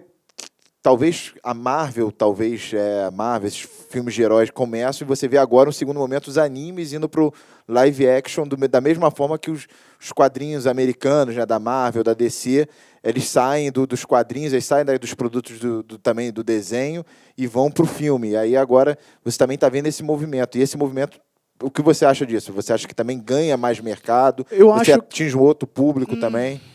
Como o público também de anime reage? Eu vou dizer porque eu assisti recentemente uma série, pô, a gente já se conhece bastante tempo, né? Eu conheço porque eu sou dessa geração e tudo mais, mas eu não segui o caminho de continuar consumindo essa cultura. Mas assim, como eu falei, o Lost Canvas de Cavaleiro Zodíaco, quando bateu ali no catálogo da Netflix, eu fui assistir. Porque traz aquela recordação do passado. Quando a Netflix fez aquele 3D do Cavaleiro Zodíaco, eu até tentei ver, né? Eu tentei ver porque também não dava para chegar até o final. Mas você vê que assim, você tem aquela memória afetiva, você tem o marco, é parte da sua vida, e querendo ou não, se você está falando de década de 90 para cá, é parte da vida de uma grande parte da população brasileira, é essa realidade. E aí, quando eu vi agora esses live actions, eu comecei a assistir de vários. Por exemplo, eu vi agora o Sweet Home. E assim, eu me vi gostando muito dessas séries e começando a procurar ver as outras que são também decorrentes de anime, né? Então você vê agora talvez um segundo momento que você acha também, já pensando num outro mercado. Olha, pode ser que sim. Eu acho que aí você tem que ver de um ponto de vista de produção que meio que já é o último degrau, talvez, aqui da minha escada, né? Que eu acho que você cria um produto derivado.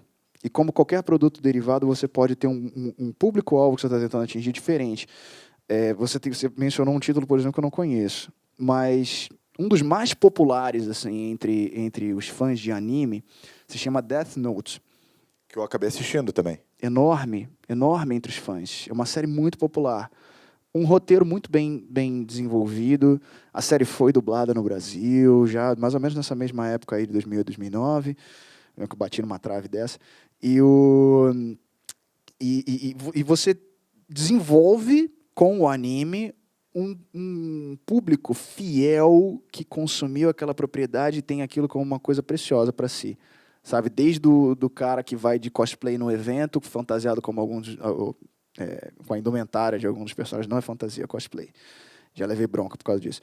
E até, sei lá, até o cara que vai ver casualmente e fala, porra, cara, uma puta história policial, tem um lance no sobrenatural aqui bem pesado, uma investigação, um negócio de detetive, o cara matando o outro e tal, não sei o que, um jogo de xadrez, assim, de um tentando ser mais inteligente do que o outro, um roteiro, sabe, super pensando, sabe, vários momentos à frente e tudo.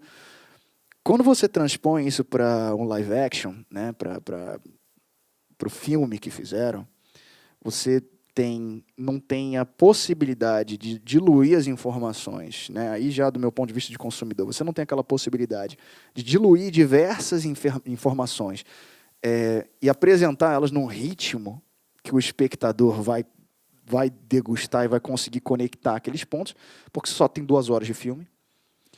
E tem muita coisa que vai ser difícil de você traduzir da animação para tela, né? Então o filme não rolou, sabe? O roteiro foi bagunçado, umas ideias de tentar... Toda vez que você tem um remake de qualquer forma, seja uma adaptação para o live action, é uma tentativa de você pegar essa propriedade e apresentar para um público que ainda não consumiu, seja por uma questão de passagem de tempo, ou seja por uma questão desse público consumir outra mídia. Às vezes o cara vai ver o anime e vai falar, pô, não vejo desenho, coisa de criança. Aí vai ver o filme e fala, pô, filmaço, hein? É a mesma coisa, entendeu? Não nesse caso, mas, entende? É mais ou menos a mesma coisa. Não, eu vou falar que eu fiz já esse caminho inverso em alguns casos. Desde a série The Strange também, que era de uma HQ, que eu comecei a ver a série, depois eu fui pegar a HQ para ler, porque eu estava gostando da série, depois você vê que a série estraga a HQ. Isso. O Sweet Home foi exatamente esse fator, assim. Abri, comecei a ver, gostei, como é série, você consegue também trabalhar melhor, achei a história boa, aí começa a procurar o anime mesmo, a história, que é a HQ, no caso, que baseou, né? Mas, obviamente, isso não é uma coisa fácil de fazer. Vídeo um filme clássico do Dragon Ball que tentaram fazer do live action. Pronto. Eu tinha até esquecido. Americanizado do Dragon Ball. Esse daí assim... Que soco nas gônadas esse filme. Foi realmente um negócio assim, quem teve essa ideia... Bom, mas é aquela coisa, chega um estúdio de Hollywood querendo licenciar a sua propriedade, Dragon Ball. que já não pode nem ser considerado mais anime, que já não é uma coisa de nicho. Eu fico imaginando fã realmente de Dragon Ball. Eu saí do cinema, vendo aquilo, né? Porra, imagina, sabe? Tipo, foi uma ofensa aquilo foi uma ofensa. Para quem acompanha a propriedade, quem cresceu com aquilo, a gente aos poucos vai chegando numa certa idade, né? De que, puta, tá bom, a série sempre vai estar lá para mim, sabe? Eu não vou ficar, não vou ameaçar o produtor de morte, não vou, tipo, não precisa isso. Mas quando tem você limite, vê, né? tudo tem limite. Você vê, tipo, cara, pra que fazer isso? Sabe? Não tem porquê. Tipo, se você não vai sequer se dar o trabalho de ler o original ou de prestar atenção no que realmente é importante naquilo, não tem porquê. Mas, enfim, é um exemplo de uma coisa que não se traduziu, né? Não se traduziu. Foi feito através de licenciamento. Um estúdio de Hollywood chega e fala, olha, você tem uma marca, você tem a propriedade, eu quero desenvolver um filme. Como é que a gente faz? Licencia a marca. Licencia-se a marca, os personagens, tudo relacionado, né, pelo menos ao que for ser usado na produção, entra no contrato de licenciamento, e beleza, ele desenvolve um produto derivado, acabou. Nem sempre dá certo, né? Às vezes dá. Às vezes você tem, a gente vê, vou usar mais um exemplo que é tipo, metade bom, metade ruim, né? Bem mais ou menos. Game of Thrones. Você já tem uma galera que consumia os livros avidamente, que são ótimos, né? E você teve um início de série muito bom. As primeiras temporadas foi um fenômeno mundial, né? E de um determinado momento, quando os caras não puderam mais se guiar pelos livros, se pautar pelos livros, porque os livros não existiam mais, a série se perdeu. Entende? Quando você pega quando você faz o caminho inverso e você assiste a série e depois vai ler os livros, que você vai ver realmente tipo, as escolhas que foram feitas, por que vocês escolheram seguir esse caminho e não que tá aqui, é só seguir o mapa, entendeu? Às vezes funciona, às vezes não funciona. No final das contas, aí, muito disso eu não estou te falando como um cara que está, sabe, envolvido com produção, mas eu consumo muito isso, né? Então, eu acho que assim, trabalhando com licenciamento, é um cuidado que tem que ter, né? Tem que ter. Não acabar manchando a marca. Exato. Porque você está licenciando para tudo. Exatamente. Então, não deixa de ser um cuidado. Porque e aí você vê, senão vira um filme do Dragon Ball, que acaba o que acontece? Um tiro pela culatra. Você, né? como licenciador, você está cuidando de uma propriedade, vamos supor, aqui no Brasil e na América Latina, de um estúdio no Japão. O estúdio no Japão, que tem diversos títulos, então você tem todo o interesse de ter uma boa relação com esse estúdio, certo? Se você mostrar para esse estúdio que você é incompetente nas suas escolhas ou que você não conseguiu guiar aquela propriedade para que ela prosperasse, não tem por que fazer negócio com você. Entende? Então, tem que ter esse cuidado, cara. Tem que ter esse cuidado. Isso é uma coisa que a gente, todos os dias, assim, são reuniões intermináveis, sabe? 2, 3 horas direto, definindo um pontinho de como a gente vai fazer isso aqui. Sabe? A gente, sei lá, algo que surgiu. Zodíaco é muito comum aqui, né? Faz parte do nosso dia a dia, né? Desde o horóscopo até Cavaleiros do Zodíaco. No Brasil é uma coisa muito presente. E tá em Fairy Tail, né? Uma das personagens principais, que acho que, na verdade, a gente até brincou outro dia, de que ela é a protagonista de verdade da série, dublada pela Luísa Palomanes de forma inacreditável, menina ligada no 440 dublando a personagem lá. Ela usa mágica, né? E ela tem umas chaves de portal que abrem um portal para o mundo espiritual. E os espíritos vêm para ajudar ela, nas lutas e tudo. E entre esses espíritos existem ali os espíritos do Zodíaco. E aí ficou a dúvida, né? Foi levantado, mas a gente usa um nome em latim ou a gente usa um nome no português? Não, a gente tem que usar o nome em português. A gente está falando de um anime no Brasil que teve Cavaleiros do Zodíaco como o título principal durante décadas. Então, ninguém vai chamar de Taurus. É touro. Porque já teve o Aldebaran de touro há décadas atrás. Né? A gente teve... Ninguém vai chamar de Aquários. Aquário, né? Tudo isso. Então, são pequenas decisões. E aí, sim, você tem tipo um cara como o William de novo, né? Meio que dando esse norte. Ele consumiu essa série de todas as... Ele é fã muito antes de fazer parte da produção. Sabe de tudo, sabe de todos esses detalhes. Falei, cara, não vamos fazer isso. Vamos tomar cuidado, vamos seguir por esse outro caminho. Não, ó, por causa disso aqui, lá na frente, no episódio 273, que ele já assistiu, lá nesse episódio, esse personagem aqui, ele volta, então tem que tomar cuidado com o ator que a gente vai escalar, cuidado com a maneira como vai se referir a esse termo, porque o cara que é o narrador da história, na verdade, depois a gente descobre que ele é um personagem X, então eu não posso escalar, sabe? Esse tipo de detalhe que se você, hoje em dia, se você escolhe tomar um caminho errado, a consequência para aquela propriedade pode ser desastrosa. Entendeu? Então a gente tomou essa decisão. Olha, enquanto a gente estiver produzindo, vamos fazer as coisas com calma. Vamos servir de controle de qualidade para o outro sempre. E vamos, tanto a equipe Brasil como a equipe México também são muito presentes. Então toda semana, todo mundo sempre em contato. É muito mais trabalho, muito mais trabalhoso do que eu imaginei, muito mais trabalhoso do que eu já passei no resto da vida, assim, em qualquer outro momento. Rodrigo, então assim, até porque o papo, se deixar, a gente fica, a gente fica até amanhã. Mas para o pessoal entender mais ou menos o que é a dimensão e a força desse mercado anime. Cara, que anime? Assim, hoje em dia no Brasil, quantas feiras que levam pelo menos umas 10 mil, 15 mil pessoas, você tem... Não dá para precisar, assim, não dá para precisar. É muita coisa. Só a Comic Con. A Comic Con é... Só a Comic Con, que são, acho que, mais de 200 mil pessoas já. Já é a Comic Con, a maior Comic Con do mundo. E a gente vive num planeta em que a Comic Con de San Diego é onde os grandes estúdios, onde a Disney leva os anúncios da Marvel, onde a Warner leva os anúncios da DC, onde os grandes estúdios, a Fox, sei lá, tipo, todo mundo que vai anunciar os filmes blockbuster do cinema de Hollywood, leva ali para, tipo, a primeira vez que o trailer vai ser exibido. A San Diego Comic Con era tradicionalmente a maior Comic Con do mundo, a mais importante. Chega a CCXP em São Paulo. Desbanca isso em, sei lá, 1 ano, 2 anos. Sabe? A gente tem muita gente no Brasil, a gente tem muito fã de cultura pop no Brasil. Esses fãs são apaixonados pelas propriedades. São fãs que exigem que sejam ouvidos, né? Eles demandam qualidade, e eles consomem muito e muito de perto, sabe? Então, eu acho que o maior exemplo que a gente tem é a Comic Con. Eu não tinha noção da dimensão até a gente tocar na Comic Con com Cavaleiros. 2016, acho, de dar aquela confusão toda e tal, cara, é um mundo ali dentro.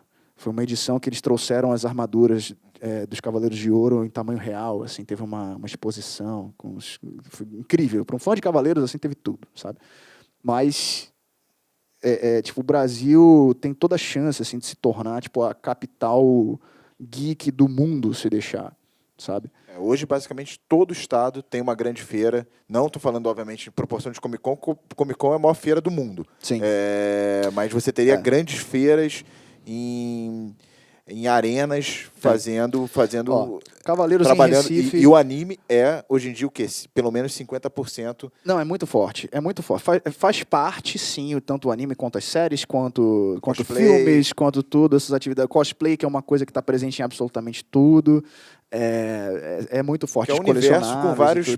É um sistema solar com vários planetas rodando ali. Então, são vários segmentos, que é anime, cosplay... O anime é um deles. O anime, mangá, cultura oriental, cultura pop japonesa é um deles. Muito popular no Brasil. Agora, você ainda hoje você tem, por exemplo, o Anima Recife, acontece logicamente em Recife, que a gente com Cavaleiros teve, sei lá, 20 mil pessoas no show, sabe? Acho que foi no Centro de Convenções de Guararapes, salvo engano. Enorme lugar, um pavilhão enorme, tinha gente até onde eu conseguia alcançar, a visão alcançava, sabe? Tipo, absurdo, nunca tinha sentido. E a gente vê em shows trabalhando com artistas grandes, você botar 20 mil pessoas... Surreal, né? Surreal. Você não consegue colocar 20 mil pessoas fácil, não. É uma coisa extremamente difícil. A gente teve, ainda na turnê do Cavaleiros, a gente teve, mesmo fim de semana que a gente fez esse, a gente fez o Sana em Fortaleza, que também foi tipo pau a pau, assim, em termos de números. Tem o Anime Extreme em Porto Alegre, que também é enorme, é num centro de convenções gigante que acontece. Então, assim... absolutamente gigante. Tem esse de Manaus, a Coca-Cola Anime Jungle, que também é gigante. Você tem... que mais? Você tem o Anime Friends em São Paulo, que também sempre foi muito grande. O Cavaleiros, quando a gente tocou lá, foi no Campo de Marte. Você tem o nosso tipo, open airzão, assim, 15 mil pessoas. Você tem, cara, tem basicamente cada capital, sabe? Cada capital tem o seu grande representante, assim. Alguns menos, sabe? Alguns menos. O Rio já teve gente um pouco maior, mas ainda assim, tipo, São Paulo sempre muito forte, Nordeste muito forte. Belém você tem o... Ai, meu Deus, eu não vou esquecer os nomes agora. Animazon. É sempre trocadilho, né? Animazon. Você tem São Luís do Maranhão, um evento que eu amo, que chama Matsuri. Você teve agora os Matsuri, o termo para convenção, né, para encontro, né, algo derivado nesse sentido. Então você tem aqui o Rio Matsuri, os produtores do Rio Matsuri que também fazem em São Paulo, fazem em diversas regiões do Brasil e tudo, mas já é um evento um pouco mais focado em família, em cultura tradicional japonesa, onde a cultura pop japonesa é parte integrante. Então tem anime, tem mangá, mas também vai ter taiko, vai ter comida, vai ter apresentação de artes marciais, tudo que for bastante tradicional da cultura japonesa. A parte de show musical vai ser o cantor do anime, mas também vai ter o cantor de música enka. Você sabe, é uma coisa que é um pouco mais focada na comunidade e nos descendentes da comunidade japonesa no Brasil. Então, assim, é um mercado enorme, enorme, que por conta da internet, a internet dilui tudo, né? Se a gente não tivesse a internet e esses fãs ainda continuassem consumindo, você ia ter números muito, muito, muito mais expressivos, mas ainda assim é o suficiente para a gente ter uma indústria funcionando aqui no Brasil. E junto, talvez, com qual é uma das maiores do mundo hoje em dia. Em termos de consumo, assim, em termos de entretenimento, México também parece difícil mensurar, assim, a gente tem bons números no México, os Estados Unidos é muito popular, a gente tem, por exemplo, a Sony fazendo movimentos agressivos em relação a esse mercado. A Funimation é como se fosse um Netflix só de anime, que se popularizou tanto nos Estados Unidos e cresceu tanto que a Sony foi lá e vou comprar vocês. Você tem a Crunchyroll, que é basicamente um serviço similar que acabou também de ser comprado pela Sony. Então, você vê que é um estúdio major que está olhando para esse mercado e falando, peraí, cara, tem muita gente... fazer quase o movimento que foi o Disney Plus, né? Exatamente. A exceção da questão do desenvolvimento de conteúdo original, sim, mas basicamente isso. Então, você vê, o pessoal, você ainda tem, sei lá, serviços como o Retro Crush, que são focados em animes mais antigos, mas ainda assim, animação, anime, sabe? O Netflix tem um catálogo de anime ali. A Amazon vai ter um catálogo, a Amazon Prime vai ter um catálogo de anime ali dentro. Sempre está no top 10 Sempre. Brasil, algum anime no Sempre. Netflix, você vê a força, né? Sempre. Aí você teve a estreia de One Piece. Quando One Piece estreou, foi para os Trending Topics do Twitter, né? Todo mundo começou a falar disso.